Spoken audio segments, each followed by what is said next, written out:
Have you ever walked into your own family home, and realized everyone you trusted had been lying to your face for months?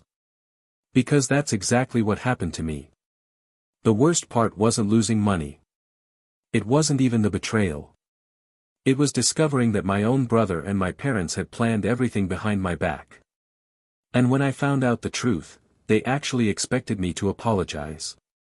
I'm 31, and until last year I honestly believed I had the kind of family people envy. My parents always preached loyalty.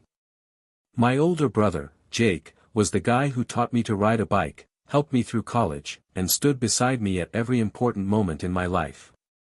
If someone had asked me who I'd trust with my life, his name would have come out before they even finished the question.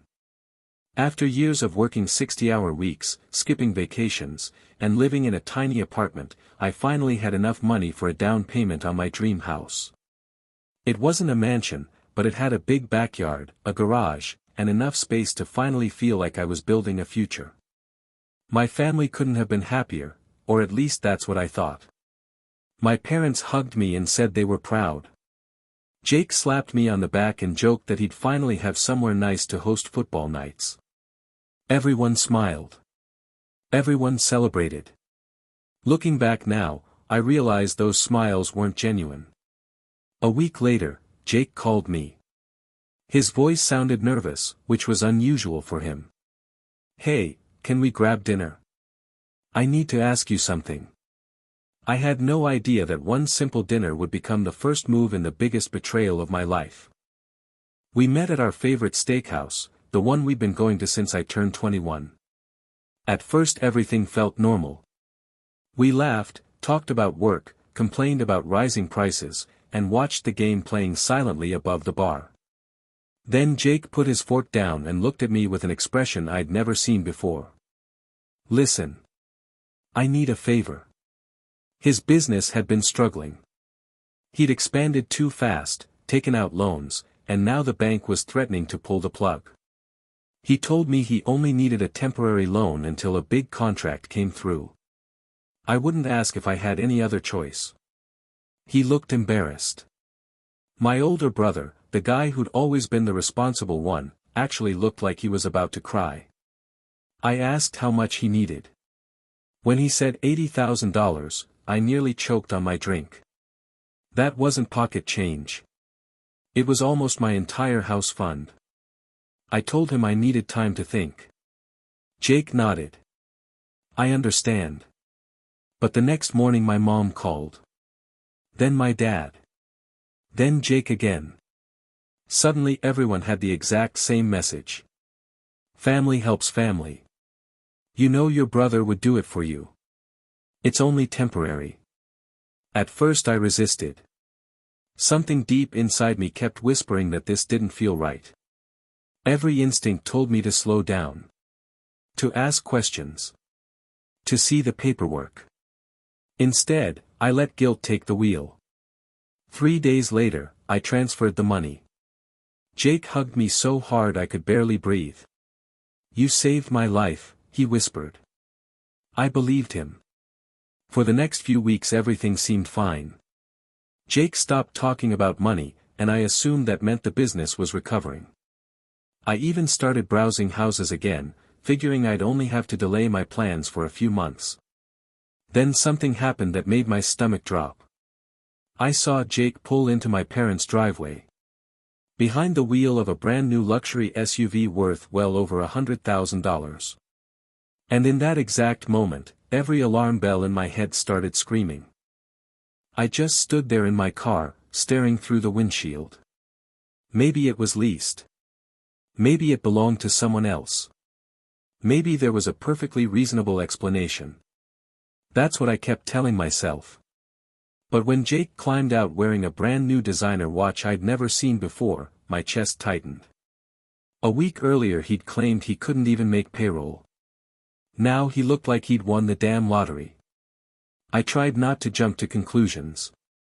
That night I called him casually. "Hey, nice SUV. Business must be doing better." There was a long pause. "What SUV?" My heart skipped a beat. "The one you drove to Mom and Dad's today." Another silence. Oh, that one. My friend let me borrow it. The answer came too fast. Too rehearsed. Something wasn't right. Over the next few days I started paying attention to things I'd ignored before. Jake suddenly stopped answering my texts for hours. Whenever I asked about repaying the loan, he'd change the subject. Mom would immediately defend him. Dad says the business is still unstable. Give him time. Don't pressure your brother. It felt strange. Not because Jake was avoiding me. Because my parents seemed more interested in protecting him than helping me. Then I checked his social media. He hadn't posted anything in weeks. But one of his friends had. There they were. Jake and his wife on a beach in Mexico, champagne in their hands, smiling in front of a 5-star resort. The post had been uploaded only 3 days earlier. 3 days. While he'd been telling me he was barely staying afloat. I felt sick. Still. I wanted to believe there had to be an explanation. So instead of accusing him, I decided to surprise him at his office the next morning. I thought we'd sit down like brothers and clear everything up. I had no idea that when I walked into that building, I'd discover a truth far worse than I could have imagined. The next morning I drove straight to Jake's office without calling first. I figured if everything was legitimate, a surprise visit wouldn't matter. The parking lot was almost empty. That was odd. It was 10:30 on a Tuesday. Inside, the receptionist looked confused when I asked for Jake. Jake? Yeah. He's the owner. She frowned. He hasn't been here in almost 3 weeks. I laughed nervously. What do you mean? He told me he's been working non-stop. She shifted uncomfortably. I don't think I'm supposed to discuss company matters. My stomach twisted. I thanked her and walked back outside, but instead of leaving, I sat in my car watching the entrance. An hour passed. Jake never showed up. On the drive home I called him. No answer. I called again. Straight to voicemail. Then my mom called me. Almost as if she somehow knew I'd been looking for him. Sweetheart, Jake's under a lot of pressure. Please stop checking up on him. I froze. I hadn't told anyone where I'd been. How did you know I went to his office? Silence. Then she quickly changed the subject. I just had a feeling. A feeling? Yeah, right. That night I couldn't sleep. Every conversation from the past few months replayed in my head. Every excuse. Every delayed payment. Every guilty speech about helping family. For the first time, I stopped asking whether Jake was lying. I started asking who else knew. The next evening I drove past my parents' house. Jake's new SUV was parked outside again. The living room lights were on. As I walked toward the front door, I heard laughter. Not nervous laughter. Celebration. Then I heard my dad's voice. He's never going to figure it out. I stopped dead in my tracks. My hand froze inches from the doorknob. Something inside me whispered. Don't go in. Just listen. And those next few minutes changed the way I would see my family forever. I stayed completely still. The porch light buzzed above me, and through the slightly open kitchen window I could hear every word. Jake laughed first. I still can't believe he transferred the money without asking for a single document. Then my mom said, I told you he'd do it. He's always been the soft one. It felt like someone had punched me in the chest. They weren't talking about a stranger. They were talking about me. Dad poured himself another drink. The house would have been a mistake anyway. At least the money stayed in the family. Stayed in the family. Those words echoed in my head. Then Jake spoke again. Besides, he doesn't need to know where it really went. I froze. Where it really went? My sister-in-law asked quietly, "Are you sure buying the lake house this soon was smart?" Jake laughed. "By the time he figures out the business story was fake, everything will already be in our names." My legs almost gave out. There never was a struggling business. No emergency. No financial crisis. The entire thing had been planned. They took the money I'd spent years saving, and bought themselves a lake house. I wanted to kick the front door open. Instead, I slowly pulled out my phone and pressed record. Every laugh. Every word. Every disgusting joke they made about me. I recorded everything. When I finally got back to my car, I just sat there in silence, staring through the windshield. I listened to the recording once. Then again. Each time it hurt even more. But after the shock faded, something inside me changed. The anger disappeared. In its place came something colder. If my own family thought I was too naive to fight back, they had just made the biggest mistake of their lives. The next morning, I called a lawyer before I called anyone in my family. I sent him the recording and every bank transfer, text message, and email connected to the loan. An hour later, he called back. "Don't confront them yet." "Why?" "Because they're still talking.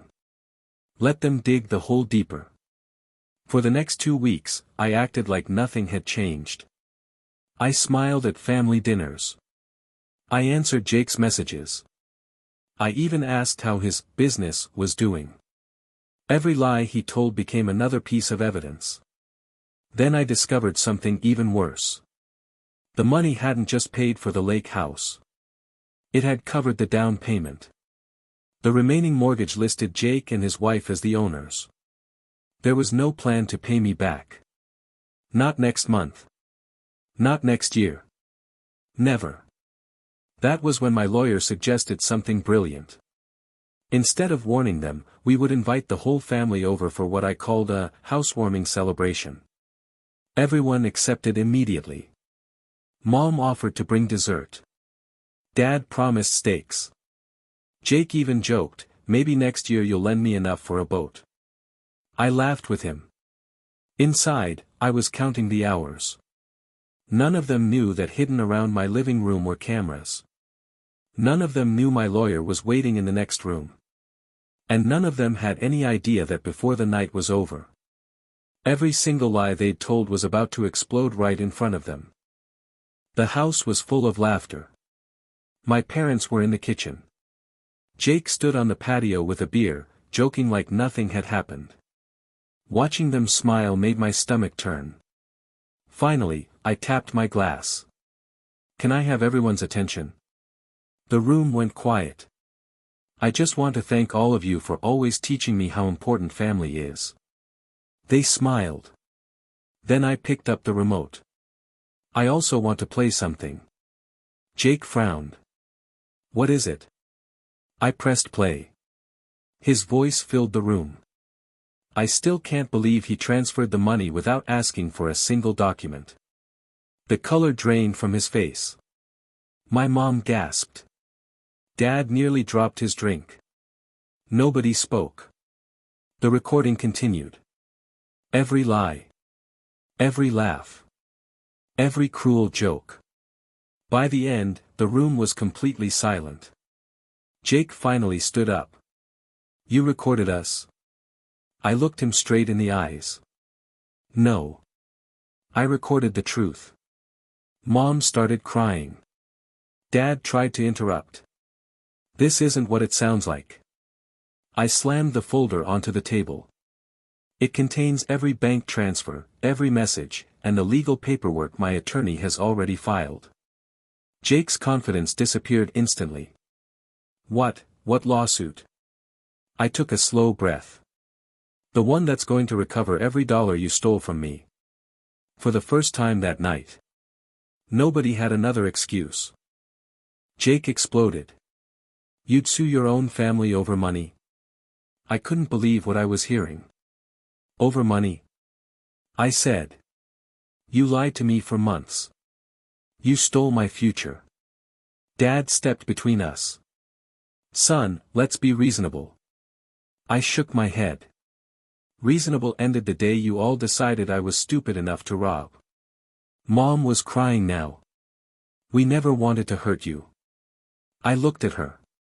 Then why did you laugh? She had no answer. Jake's wife quietly admitted the truth. I told him not to do it.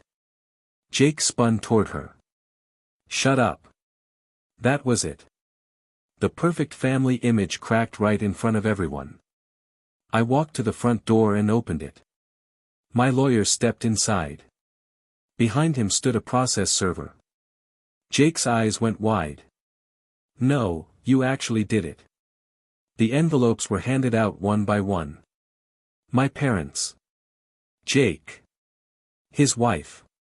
No one said a word. The only sound was paper being opened. Dad looked at me with tears in his eyes. So this is how it ends? I answered calmly. No, this is how it started when you chose money over your own son. I watched them leave one at a time. Not a single goodbye. Not a single hug. Just silence. For the first time in months, my house finally felt peaceful. I was alone. But I wasn't betrayed anymore. The weeks that followed were nothing like my family expected. They thought I'd cool off. They thought I'd drop the lawsuit. Instead, my lawyer uncovered even more. Jake had never intended to repay me. Messages recovered from his phone showed he'd been planning the lie for months. Even worse, my parents had helped convince me because they believed I owed my brother for being more successful. Hearing that hurt more than losing the money. I wasn't their son anymore. I was their backup plan. As the case moved forward, Jake couldn't keep up with the mortgage on the lake house. Without my money, everything started falling apart. The bank moved to repossess the property. His business, which had actually been struggling, finally collapsed. Friends who heard the recording stopped returning his calls. Then one evening, Mom showed up at my door alone. She looked older than I remembered. She handed me a small box. Inside were photos from my childhood. Birthdays. Fishing trips. Christmas mornings. I wanted us to be a family again, she whispered. I looked at the pictures for a long time. Then I closed the box. You should have thought about that before you laughed. She started crying, but I couldn't comfort her. Some wounds don't heal with apologies. A month later, the court approved a settlement. I recovered most of my money. The lake house was sold. Jake lost almost everything he tried to build with my savings. Justice had finally caught up with him. But the hardest part wasn't winning. It was realizing I'd lost my family long before I ever walked into that courtroom. 6 months later, I finally bought a house. Not the original one I'd dreamed about, but a smaller place with a quiet backyard and a porch where I could drink coffee in the morning. The first night I slept there, the silence felt strange. No family group chats. No Sunday dinners. No pretending everything was okay. Just peace. Sometimes people ask if I regret suing them. Honestly, I regret trusting them blindly. I spent years believing blood automatically meant loyalty. I thought family would protect me before anyone else did. What I learned is that trust isn't inherited. It's earned. Jake tried contacting me a few times after the settlement. Short messages. Can we talk? I miss my brother. I never replied. Mom sends birthday cards. Dad hasn't spoken to me since the day he opened those legal papers. And the weirdest part? I don't hate them anymore. Hate keeps you tied to people. I finally let go. The recording still sits on my phone. I haven't listened to it in months. I don't need to. The lesson is already burned into my memory. If someone lies to you, steals from you, and laughs about it behind your back, they're not treating you like family. They're treating you like an opportunity. So that's my story. I lost $80,000. I lost the people I trusted most. But I gained something I should have had from the beginning: boundaries. Now I want to ask you, what would you have done in my place? Would you have forgiven them? Would you have sued? Or would you have walked away completely? Tell me in the comments. And if this story shocked you as much as it shocked me to live through it, hit the like button, subscribe, and stick around for more real stories that prove sometimes the worst betrayals don't come from strangers. They come from the people sitting at your own family table.